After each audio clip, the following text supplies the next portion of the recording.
Salut,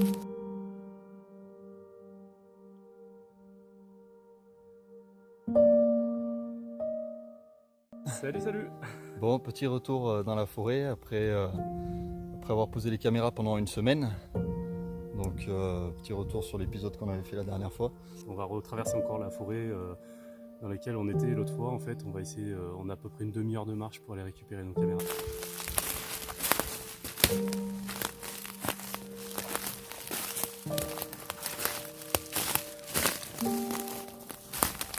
Voilà, je suis en train de suivre Jérémy, qui a le GPS et qui nous emmène aux caméras. On essaye de prendre à chaque fois un chemin différent pour découvrir un peu le spot.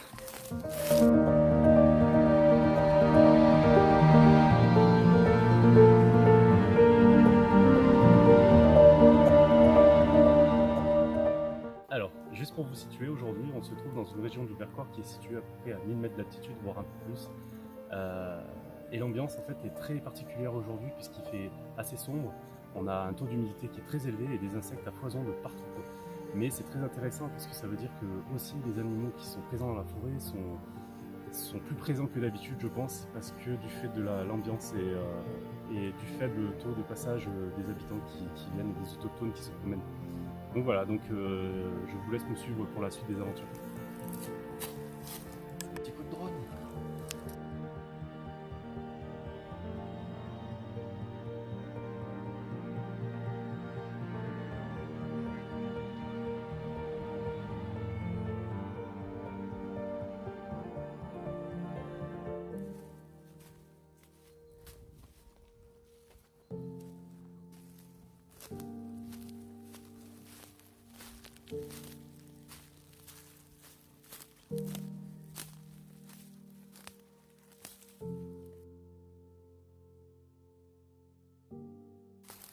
Belle trace de cerf.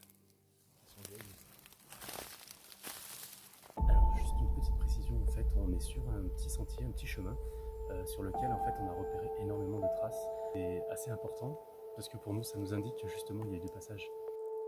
Là on voit bien que les bêtes elles se sont frottées. Tout ici c'est tout lisse. Et c'est des bêtes qui sont assez imposantes parce que c'est cassé jusqu'en haut. On voit même les traces au sol.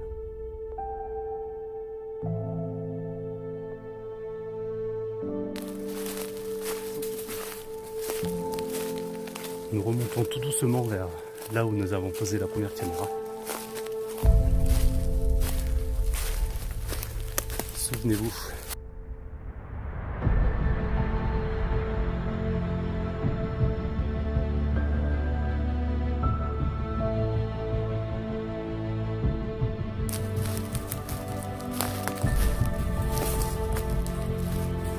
Comme d'habitude, il est toujours très concentré.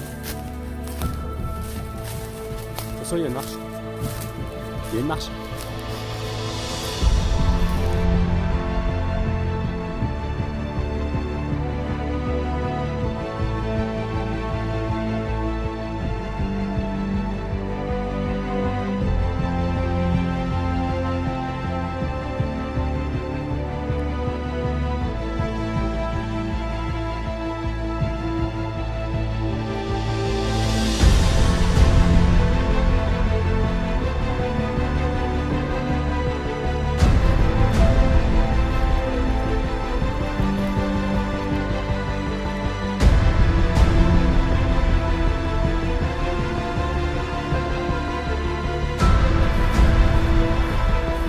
Donc là Jérémy il est parti récupérer la caméra qui est ici, derrière, au tronc.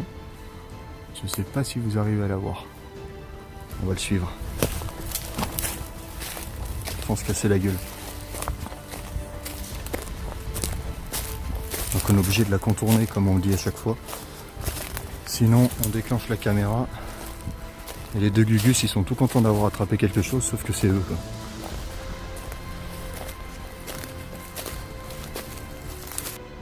Bon ben moi pendant ce temps là je vais sortir l'ordi. Et puis on va regarder ça.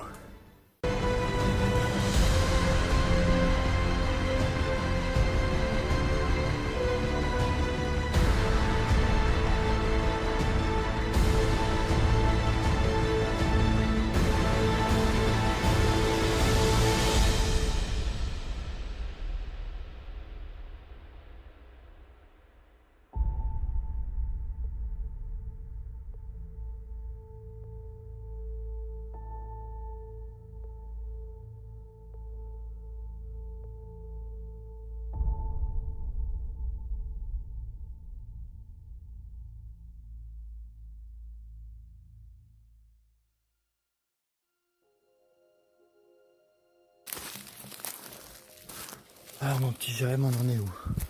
Alors on en est qu'on a rejoint la seconde caméra. Donc c'était à peu près à 600 mètres de la première. Donc on va aller relever la carte pour voir ce qu'il y a dedans.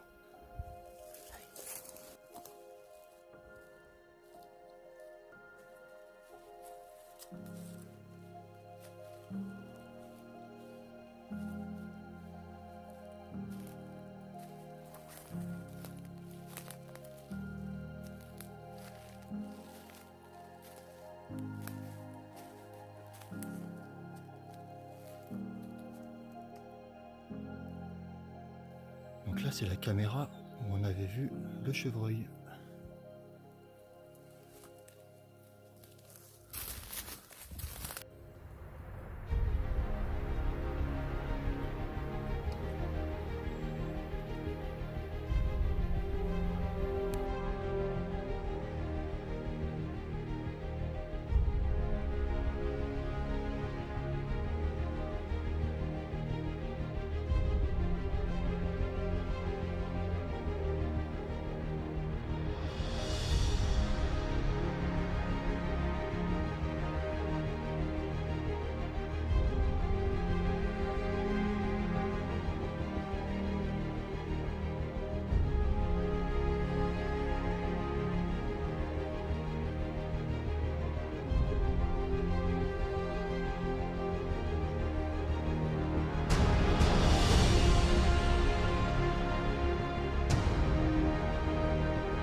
Bon alors normalement, le renard qu'on a vu à la caméra, il a marqué son territoire pas loin.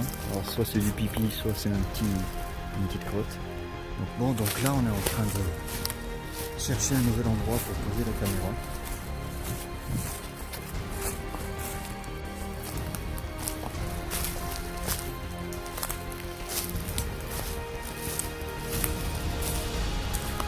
Donc là on est carrément sur un sentier qui est pas mal fréquenté. On le voit au bout de bois qui sont écrasés. Certainement par les sabots, peut-être par des gens aussi. Il y a du piétinement comme ça qui passe au milieu des branches, c'est rarement des gens. Là, on arrive sur une zone un peu plus dégagée qui peut être intéressante.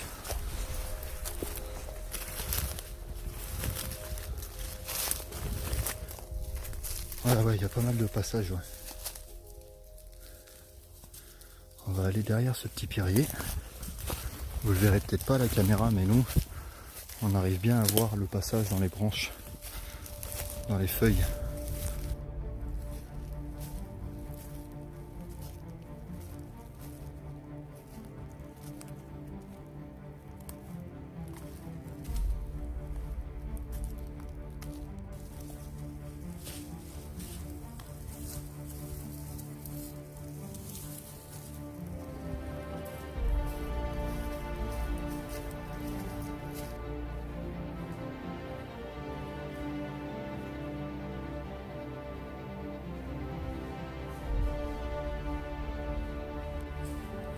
Les trous faits par les pics noirs.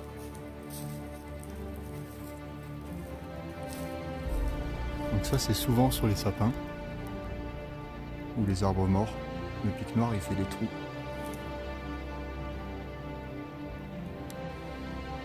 On voit bien le bec qui gratte à droite à gauche.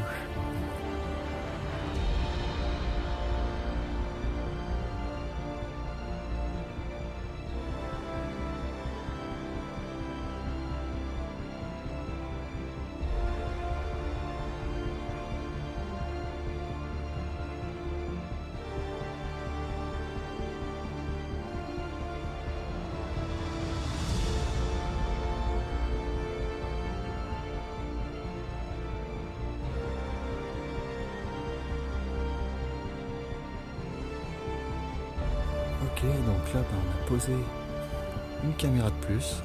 On va passer, il y a pas mal d'endroits. Les bêtes viennent de là-bas, au fond. Elles passent à gauche aussi. Et elles viennent par la droite de la caméra. Donc ça peut faire une bonne croisée là, ça peut être pas mal, il y a pas mal de traces au sol.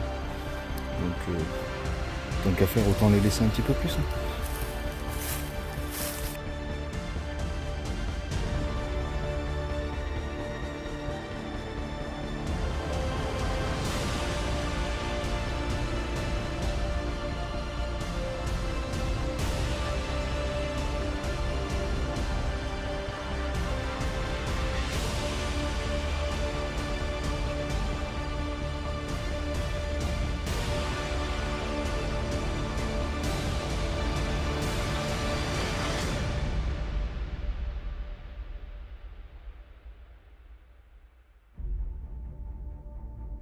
On est allé un peu plus loin que d'habitude et justement on voulait faire le point avec vous justement pour ça.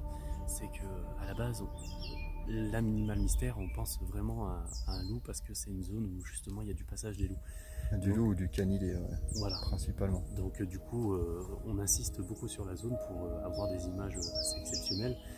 Donc on continue notre périple par rapport à ça. Donc là on va aller poser la seconde caméra maintenant. Ouais, surtout que là où on est basé c'est assez connu pour avoir du loup. On a des pâtures qui sont pas trop loin, à quelques kilomètres. Donc il y a pas mal de remue-ménage avec le loup. Donc on sait que c'est une zone qui est assez fréquentée. Et le décor, le relief qui est fait, il est vraiment fait pour le passage du loup, pour aller de commune en commune, pour rester flou.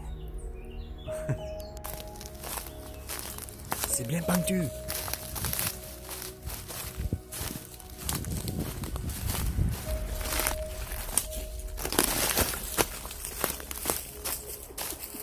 Tout va bien. On profite de faire une petite pause pour vous raconter un peu comment tout ça a commencé, notre petite quête à l'animal mystère. En fait, ça fait plusieurs années qu'on fait pas mal de petites randos, de bivouacs, de choses comme ça. On pose nos caméras également. Et depuis, en fait, on a eu pas mal d'indices qui nous ont fait penser au loup, d'où le fait qu'on en parle tout à l'heure quand on vous avait fait un petit brief. Donc ouais, on a vu pas mal d'indices à force de faire des bivouacs, poser les caméras. On a fait vérifier un peu ces photos à des personnes qui s'y connaissent un peu plus que nous. Et donc Jérémy va vous dire un peu tout ce qu'on a trouvé en indices. Alors en fait ce qu'il faut savoir aussi c'est que lors d'un premier bivouac que nous avons fait sur un haut plateau dans le Vercors, nous avions repéré justement une carcasse et cette carcasse était assez entamée et en même temps il restait encore de la chair dessus. Donc et tous les indices concordaient pour que la crotte du loup, enfin la crotte en tout cas présente était celle du loup quoi. Donc à ce moment-là, on a décidé donc de poser nos premières caméras et manque de peau, en fait ce qui s'est passé c'est que la caméra ne s'est pas déclenchée et la carcasse est partie. Donc voilà, donc on était un peu dégoûté mais on a continué justement notre quête et aujourd'hui on est là, c'est pour ça aussi parce qu'on sait qu'il y a du passage. Il y a des crottes qui sont à 100% loup, c'est sûr. Vu la taille, les os brisés qui sont assez costauds, ce qu'un renard ne fait pas. Et puis la patte de brebis qu'on a trouvée devant la caméra, voilà. Bon, qui au final avait été peut-être emporté par un renard qu'on a vu à la caméra, mais à la base le renard ne s'attaque pas aux brebis, donc voilà. Ça vient forcément de plus haut, d'un loup, peut-être d'un autre canidé, hein, mais le loup ça reste quand même assez probable. Donc voilà, et c'est pour ça que aujourd'hui on continue notre quête du loup et ça rejoint fortement notre fameux animal mystère qu'on découvre sur l'une de nos images, quoi. C'est ça. Alors je vais vous parler justement des indices qu'on a repérés. Donc nos premières images, donc on a pu voir que il s'agissait d'un animal qui était ni trop petit ni trop grand, donc qui ne ressemble ni à un cerf, ni à un sanglier, ni même à un renard en fait. Et c'est vrai que sur l'image on voit une queue apparente, donc qui se référence assez bien à celle du loup. Donc là du coup on va poser la deuxième caméra, on les a carrément changés d'emplacement. On essaye de les poser dans un endroit où la combe se resserre un peu. Comme ça, c'est un endroit en fait qui est distribué de plusieurs communes. Donc je pense que s'il vient des hauts plateaux, il y a forcément cette zone qui l'intéresse pour redescendre. Donc on va aller les poser. On a déjà posé la première là. Et on pose la deuxième et puis on vous dit la suite derrière. Putain, ça fait une petite...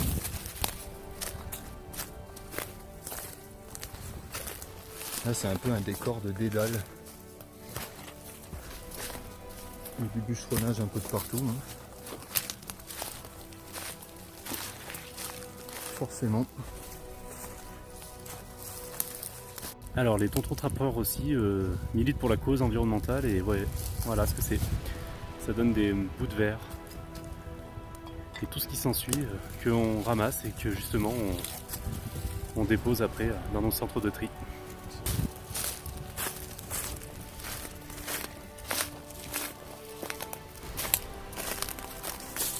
Donc comme dans toutes les bonnes grosses forêts, il y a de la bonne grosse fourmilière.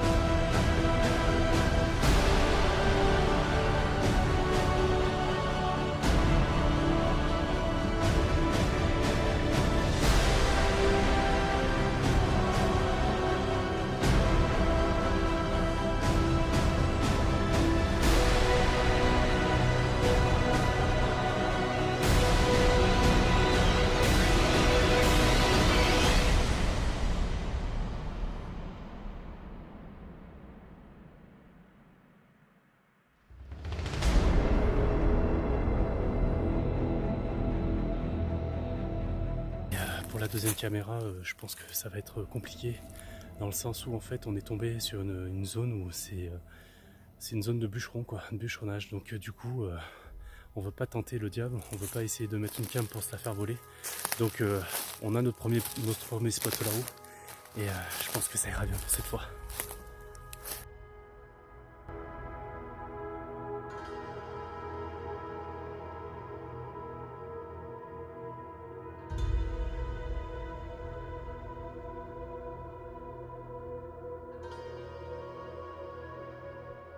Alors, petit récapitulatif de la journée, donc on a commencé par emprunter le même chemin où on avait posé nos caméras, on est allé les chercher, du coup on a retrouvé un endroit où placer la première caméra. Malheureusement la seconde, on est tombé dans un endroit où il y avait pas mal de bûcheronnage, je ne sais pas si ça se dit mais ça se dira comme ça. Si. Et du coup voilà, donc on a préféré faire un petit peu de drone pour avoir un point de vue un peu plus important, un peu plus sympa. Et d'ailleurs à ce sujet, ça va tout le monde? Ouais, tout va bien. Ouais. Un petit peu ramassé, mais ça va. Ah oui, il a plus d'hélice. L'hélice est un petit peu cassée.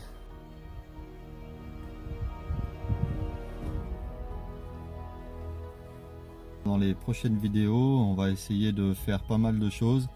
Il va y avoir certainement une traversée du Vercors. Donc c'est sur un GR ou en tout cas des sentiers qui sont connus, mais ça permettrait voilà, d'être en immersion totale pendant 4 jours et vivre vraiment quelque chose d'incroyable, quoi. Voilà, poser de la caméra et en fait on va essayer de faire la traversée du Vercors, donc du col du Rousset jusqu'à Corançon en Vercors, mais sans passer par le GR classique. On va essayer de passer à travers la forêt tout le temps.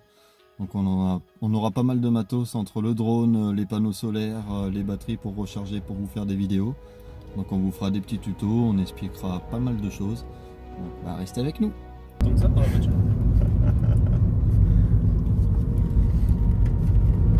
Bon, du coup tes petites impressions, Jérém, sur les bivouacs? Alors mes petites impressions, c'est très impressionnant. Et voilà. Donc t'es content, il me prend de court là.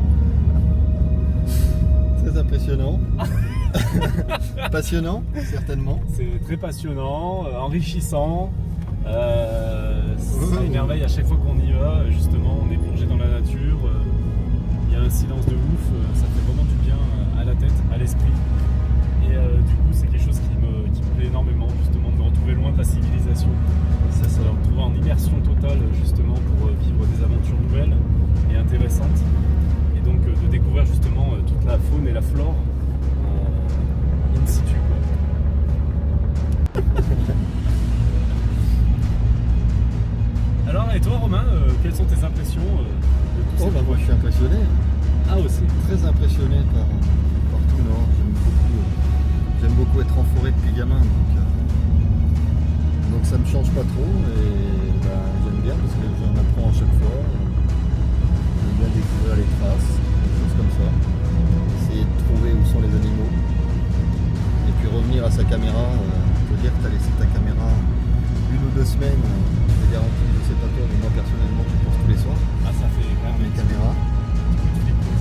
Déjà de savoir si je vais les retrouver et de savoir si on va me les voler ou pas. Et au mieux avoir des animaux dessus parce que t'as pas toujours des animaux. Ce qu'on fait c'est pas toujours. Il y a des hommes et des femmes nus. Oui. Alors cet hiver on a posé les caméras au mois de décembre.